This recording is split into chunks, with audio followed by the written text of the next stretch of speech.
Hola, ¿cómo están chicos? El día de hoy, antes de empezar la clase, hablaremos sobre dos casos particulares que nos ayudarán en el entendimiento de este tema. Mira, en el primer caso hablaremos acerca de la obtención de nutrientes. Para obtener los nutrientes nosotros lo primero que tenemos que conseguir son alimentos. Pero estos alimentos, para poder digerirlos, necesitamos fraccionarlos. O sea, necesitamos apelar a una propiedad muy importante de la materia, la capacidad de poder dividirse. Por ejemplo, en la preparación de la ensalada, mira, nosotros utilizando un cuchillo o una máquina apropiada, fraccionamos las verduras y así poder obtener las verduras con una dimensión más pequeña y así poderlos consumir. Ya luego en nuestro tubo digestivo se seguirá degradando este alimento para poder obtener los nutrientes. Entonces apelamos a esta capacidad de la materia de poder dividirse para obtener los nutrientes. Esta acción no requiere de conocimientos muy sofisticados ni complicados.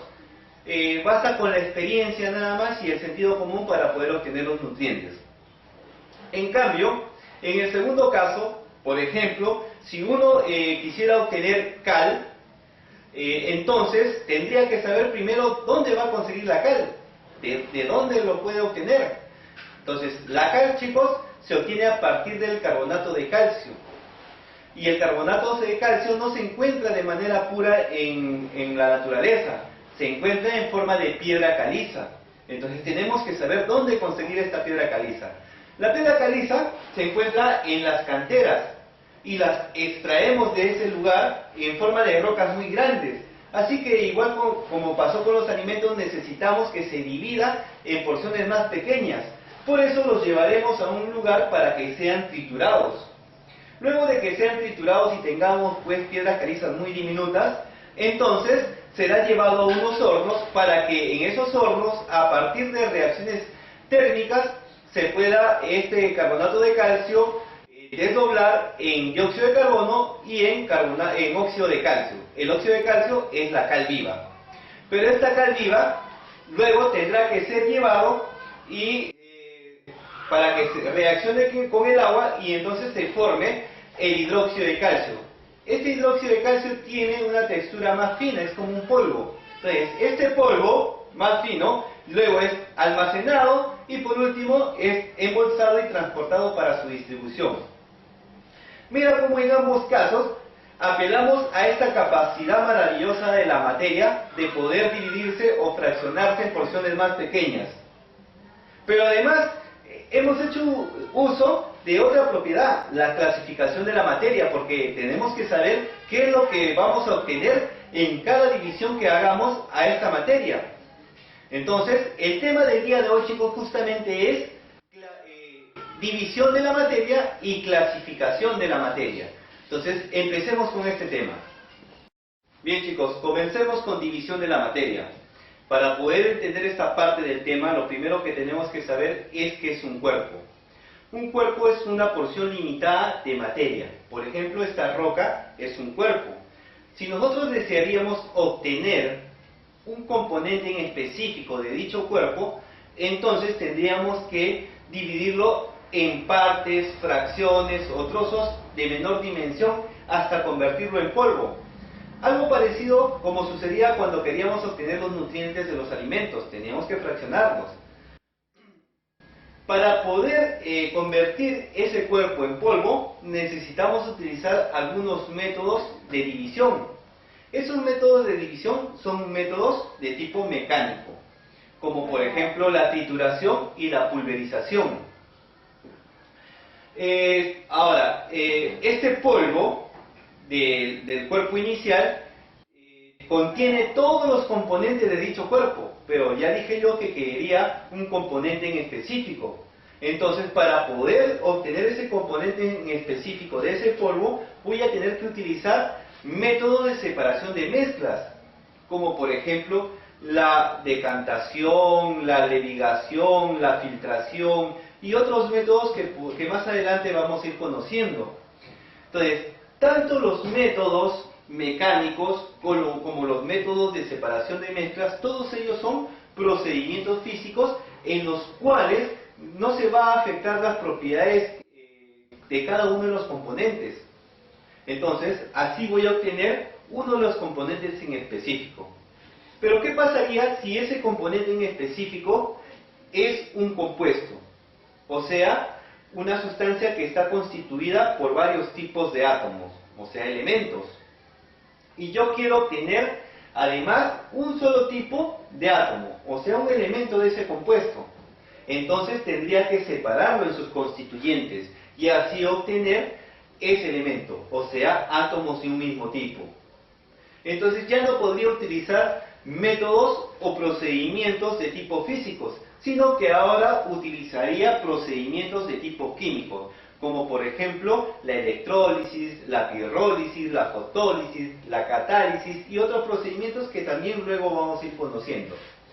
Entonces, así es como yo voy a utilizar diferentes métodos para poder obtener los diferentes grados de división de la materia.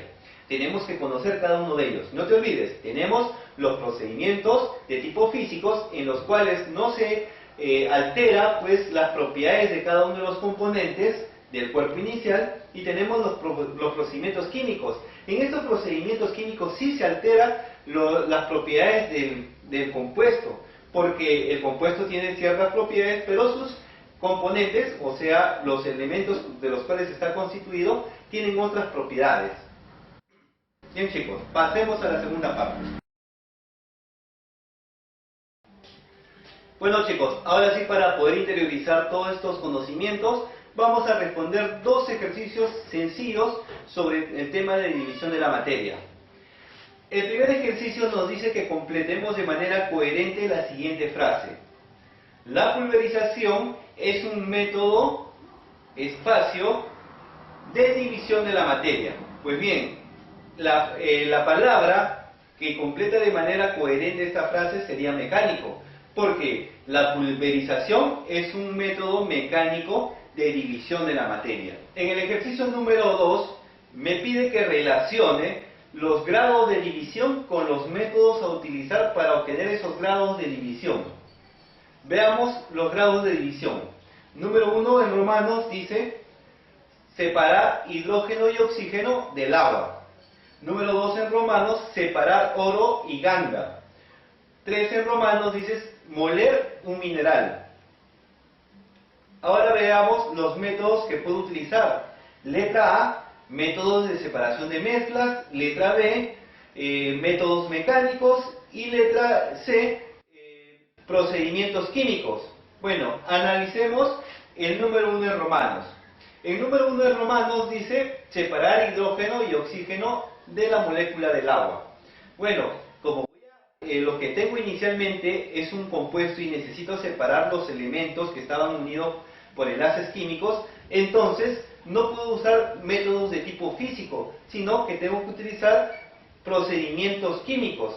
En este caso, por ejemplo, podría utilizar la electrólisis. Y entonces podré separar el hidrógeno y el oxígeno del agua. Entonces relacionaríamos 1 con C. Entonces Romanos dice separar el oro y la ganga. Pues bien, cuando nosotros tratamos de obtener el oro, no se obtiene el oro puro, sino que se obtiene en una mezcla.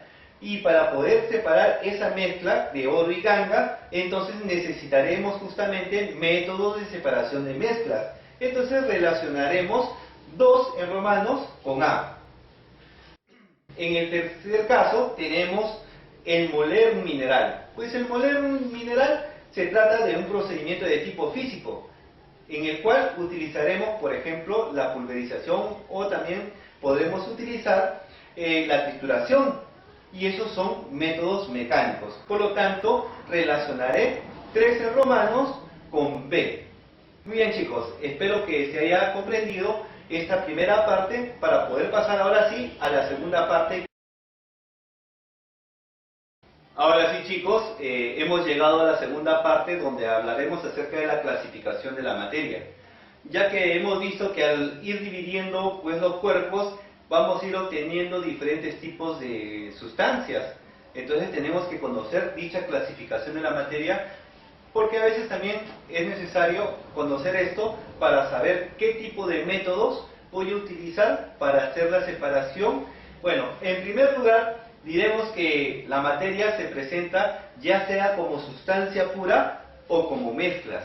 Entonces tenemos que saber en primer lugar cuál es la diferencia entre ambas. La manera más sencilla de identificar a una sustancia pura, diferenciarla de una mezcla, es que las sustancias puras solamente presentan un tipo de componentes, mientras que las mezclas pueden presentar dos o más tipos de componentes. Primero nos ocuparemos de las sustancias puras. Bueno, las sustancias puras ya dijimos que tienen un solo tipo de componente y estas sustancias puras pueden ser de tipo simple o de tipo compuesta. Entonces también tendremos que conocer cuál es la diferencia entre ambos, ya que ambos presentan un solo tipo de componente. Pero en el caso de las sustancias simples, ese componente se trata de un solo tipo de átomo. Mientras que en las sustancias compuestas tenemos este componente que está conformado por varios tipos de átomos unidos por enlace químico. En el caso de las sustancias simples, como ejemplos, tenemos al sodio, al hierro, al cobre, al potasio, al oro. También podríamos mencionar al azufre, al nitrógeno, al cloro, al carbono. Todos ellos son elementos químicos. Si quieres conocer más elementos químicos, solamente tienes que agarrar tu tabla periódica y ahí están todos los elementos químicos. Acuérdate que son oficialmente 118 elementos químicos aprobados por la Unión Internacional de Química Pura y Aplicada, la IUPAC. Bueno, algunos de estos elementos se encuentran de manera pura en la naturaleza, formando algunos cuerpos muy conocidos. Por ejemplo, el carbono se puede presentar como diamante o también como grafito, aunque tiene algunas formas alotrópicas más, como por ejemplo el grafeno, que hoy en día pues está en investigación porque tiene unas propiedades maravillosas. También, por ejemplo, tenemos los fullerenos, que también están en su etapa de investigación. Bueno, para obtener las sustancias compuestas, lo que yo debo hacer es agarrar estas sustancias simples y unirlas mediante enlace, pero al unirlas mediante enlaces, las sustancias iniciales van a perder sus propiedades y van a formar nuevas propiedades. Por ejemplo, puedo agarrar el hidrógeno, puedo agarrar el oxígeno y luego unirlas y formar el agua. Ahí está. El agua tiene propiedades muy diferentes que de manera separada las tienen el hidrógeno y el oxígeno. Y así puedo ir agarrando diferentes sustancias simples, uniéndolos por enlaces y formando otras sustancias de tipo compuestas. Por ejemplo, también puedo unir el sodio con el cloro y obtendría la sal común. Podría unir el carbono con oxígeno y obtendría el dióxido de carbono. Muy importante, pues en la fotosíntesis, ¿no? Nosotros lo eliminamos al respirar, pero las plantas lo utilizan para poder formar la glucosa. También podría unir el calcio con el oxígeno, ¿no? Y acuérdate que eso es la cal viva, eso lo habíamos tenido como ejemplo en la primera parte. También podría unir hidrógeno con cloro y tendría cloruro de hidrógeno. Luego también podría unir carbono, hidrógeno y oxígeno y obtener glucosa. Y así podría ir obteniendo otras sustancias, otros compuestos como el ácido acético, como el metanal, el etanol, el propano. Todas ellas sustancias muy importantes en nuestra vida cotidiana. Por ejemplo, la glucosa, acuérdate que es un producto de la fotosíntesis y que nos sirve a nosotros para poder obtener energía, ¿cierto? La glucosa nos sirve para poder obtener energía porque la transformamos en ATP, adenosín trifosfato. Entonces, quiero que entiendas que nosotros, para poder identificar una sustancia simple, lo que debemos saber es que están constituidas por un solo tipo de átomo. Pero una forma también de poder identificarla y de manera más práctica es saber de que todas las sustancias simples se identifican por un símbolo químico. Mientras que los compuestos, que están conformados por varios tipos de átomos unidos por enlace, ellos se van a representar por fórmulas químicas. Entonces, cada vez que compres un producto y este tenga dentro en su empaque ahí colocado una fórmula química, entonces sabrás que es un compuesto. Por ejemplo, cuando compras la sal, cuando compras tu bolsa de sal, ahí está bien grande la fórmula química de la sal. Bueno, ahora encarguémonos de las mezclas. Las mezclas, como ya dijimos, pueden contener dos o más componentes. Estos componentes pueden ser sustancias simples o sustancias compuestas. Es más, inclusive podrían ser otras mezclas. Entonces, lo primero que tenemos que saber es que las mezclas se presentan ya sea como mezclas homogéneas o como mezclas heterogéneas. Entonces tenemos que aprender a distinguirlas. La manera más práctica es sabiendo que en las mezclas homogéneas los componentes no se pueden distinguir, parecen una sola cosa, pareciera que fueran una sola fase. En cambio, en las mezclas heterogéneas, sus componentes sí se pueden distinguir, van a presentar varias fases. Veamos primero las mezclas homogéneas, aquellas en las cuales sus componentes no se pueden distinguir. Entonces, como te dije, van a tener dos o más componentes. Estas pueden ser sustancias simples o sustancias compuestas. Entonces, yo puedo agarrar una sustancia compuesta, como por ejemplo el agua, y reunirla, mezclarla con la sal y obtener, pues, salmuera. También puedo agarrar agua, ya que es un disolvente universal, y disolver en ella, mezclarla con el azúcar, y entonces obtener almíbar.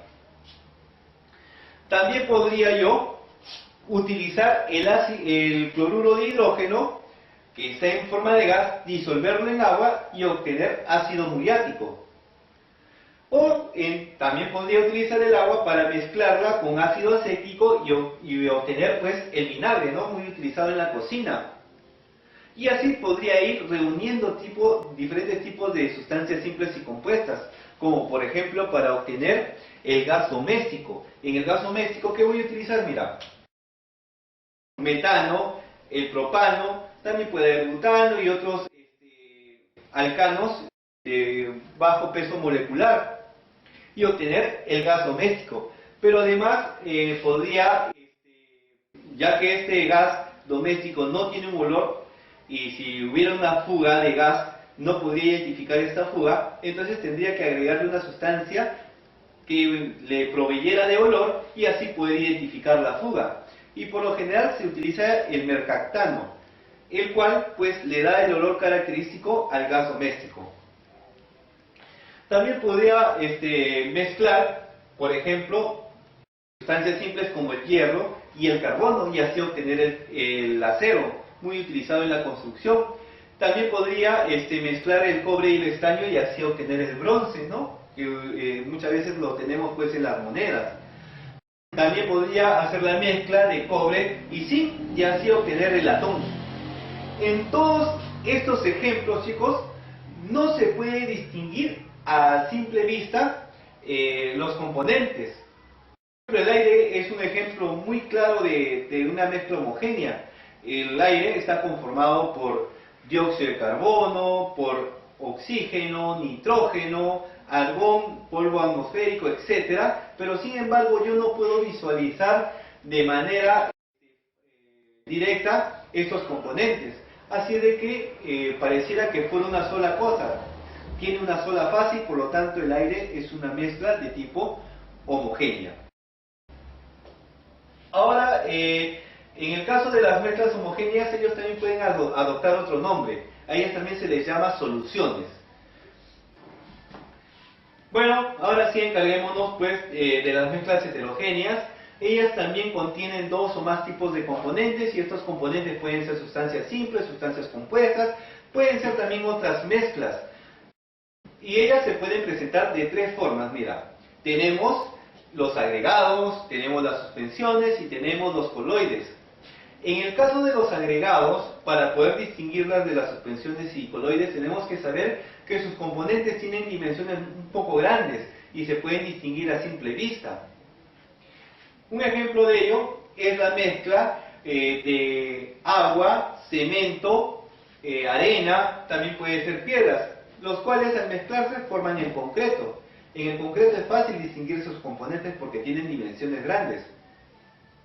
Otro ejemplo podría ser la conserva de durazno. Si tú abres tu lata de conserva de durazno vas a encontrar los trozos de duraznos con el almíbar. Tanto el durazno como el almíbar son mezclas, entonces que están conformando pues a este agregado. Otro ejemplo que podríamos citar sería pues una ensalada de verduras. Las ensaladas de verduras, ¿qué contienen? Pues las verduras picadas, también podría contener un poquito de aceite, un poquito de limón, ¿no? Y un poquito de sal. Y es fácil distinguir pues estos componentes porque son de tamaño regular y fácilmente con nuestros ojos podemos visualizarlos. En cambio, en el caso de las suspensiones no es tan sencillo, no es tan fácil, ¿no? Sus componentes son un poquito más pequeños. Entonces, en algunos casos no son muy fáciles de distinguir.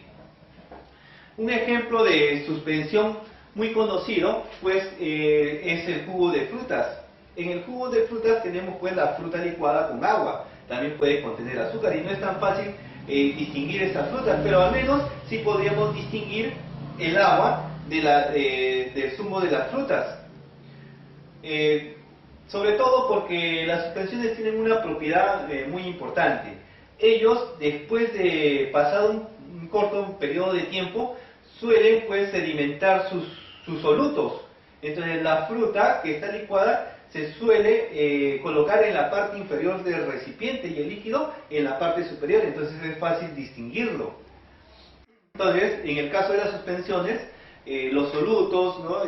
La parte dispersa suele sedimentar. Otro ejemplo podría ser la leche de magnesia. La leche de magnesia es esos frasquitos que utilizamos, esos remedios para cuando tenemos algún tipo de indigestión, lo compramos en la farmacia. Si tú tratas de ver los componentes en la leche de magnesia, sería un poco difícil de distinguir sus componentes, pero como te dije, todas las suspensiones suelen sedimentar pues su parte dispersa. Entonces, si tú lo dejas reposando esta leche de magnesia durante un periodo de tiempo, cuando lo tengas que tomar, te van a decir que primero lo agites, ¿no? Porque la parte dispersa se ha acumulado en la parte inferior. Otra forma, otro ejemplo de una suspensión muy conocida, por ejemplo, sería un antibiótico. Un antibiótico muy conocido que te aplican en las farmacias es la amoxicilina, ¿no? La suspensión de amoxicilina, el cual contiene justamente la amoxicilina diluida en agua. Cuando el doctor o el médico o el de la farmacia, cuando te va a aplicar la inyección, lo primero que hace con ampolleta de amoxicilina es agitarlo, porque de la misma manera que los otros dos ejemplos, en el caso de la suspensión de amoxicilina, la amoxicilina se va a ir acumulando en la parte inferior, va a sedimentar. Es por eso que es necesario agitarlo. Entonces, a razón de esta propiedad, las suspensiones son fáciles de identificar. Cada vez que tú compres un producto y antes de consumirlo necesites agitarlo, entonces se va a tratar de una suspensión. Otro caso son los coloides. En el caso de los coloides, estas partículas son más pequeñas. Inclusive, estos coloides va a parecer que tuvieran una sola fase, igual que las mezclas homogéneas. Ellas no van a presentar esta propiedad de sedimentar pues su parte dispersa, así que no voy a tener que agitarla. Un claro ejemplo de ello y el más conocido es la gelatina. La gelatina, ¿no? Que contiene dentro de ella pues agua y también contiene colágeno. Vas a notar que por más que lo dejes durante un tiempo, este colágeno no va a sedimentar. Entonces podrías equivocarte y decir pues que esto de aquí es una mezcla homogénea, pero la gelatina no es una mezcla homogénea. Para poder identificar a los coloides o poder distinguirlas de las mezclas homogéneas, tendremos que decir que ellos presentan una propiedad muy importante, que es el efecto Tyndall. Si tú agarras un coloide y lo expones a un rayo de luz, Entonces, este rayo de luz, al cruzar por este coloide, se va a poder distinguir el camino por donde pasa este rayo de luz. En cambio, en una mezcla homogénea, o sea, en una solución, no se puede distinguir, el rayo de luz pasa sin poder visualizar por dónde está pasando ese rayo de luz. Luego tenemos como otro ejemplo la tinta china. La tinta china que está conformado o tiene como componentes el carbón vegetal, ¿no? Pulverizado, y además resina, ya sea vegetal o animal, tampoco sedimenta. Un tercer ejemplo sería, por ejemplo, la mayonesa, ¿no? ¿Quién no ha consumido mayonesa? El caso de mayonesa contiene huevo, tiene aceite, también unas gotitas de limón, ¿no? Generalmente lo hacen de esa manera. Entonces, cuando tú preparas la mayonesa, esta mayonesa no sedimenta. Por ejemplo, si tú compras tu sobre de mayonesa y lo tienes por un par de días en la refrigeradora, y al momento de usarla, no necesitas agitarla para poder usarla, porque no sedimenta, es un coloide. Acuérdate, los coloides no sedimentan su fase dispersa. Entonces, así identificamos un coloide. Primero, que no sedimenta, y además que los coloides presentan pues esta propiedad o efecto Tyndall. Bueno, ahora sí, para poder interiorizar nuevamente todos estos conocimientos de los cuales hemos hablado en esta segunda parte, vamos a responder dos ejercicios simples que nos ayudarán pues en este efecto, ¿no? De poder interiorizar los conocimientos. Bueno chicos, ahora sí, para poder interiorizar los conocimientos de los cuales hemos tratado en esta segunda parte, responderemos dos ejercicios acerca de clasificación de la materia. El primer ejercicio me pide que complete de manera coherente la siguiente frase. Las mezclas espacio son aquellas en las cuales sus componentes no se pueden distinguir. Pues bien, la palabra que completaría de manera coherente esta frase sería homogénea, porque las mezclas homogéneas son aquellas en las que sus componentes no se pueden distinguir. En el ejercicio número 2 nos pide que relacione el cuerpo con la clasificación que le corresponde. Veamos los cuerpos que debemos relacionar. Número 1 en romanos dice anillo de oro de 24 quilates. Número 2 en romanos dice ensalada de frutas. Número 3 en romanos dice ácido sulfúrico. Ahora veamos las clasificaciones con las cuales las vamos a relacionar. Letra A dice sustancia compuesta, letra B dice mezcla heterogénea, letra C sustancia simple. Bueno, analicemos el número 1 en romanos. Dice anillo de oro de 24 quilates. Pues bien, el anillo de oro de 24 quilates solamente contiene átomos de oro, por lo tanto es una sustancia pura. Y al estar constituida solamente por átomos de un mismo tipo, sería una sustancia pura de tipo simple. Entonces relacionamos 1 en romanos con letra C. Número 2 en romanos. Ensalada de frutas. En la ensalada de frutas yo puedo observar los componentes y cada componente conserva sus propiedades. Entonces es una mezcla, y es una mezcla de tipo heterogénea. Entonces relacionamos 2 con letra B. Y en número 3 en romanos encontramos el ácido sulfúrico, el cual está representado por una fórmula H2SO4. Entonces, al estar representado por una fórmula, se trataría de una sustancia compuesta. Entonces relacionamos 3 en romanos con letra A. Muy bien chicos, espero que hayan comprendido el tema y que les haya servido estos dos ejercicios para poder terminar de comprenderlo. Ahora sí, espero que puedan responder la práctica que se les ha dejado de manera virtual.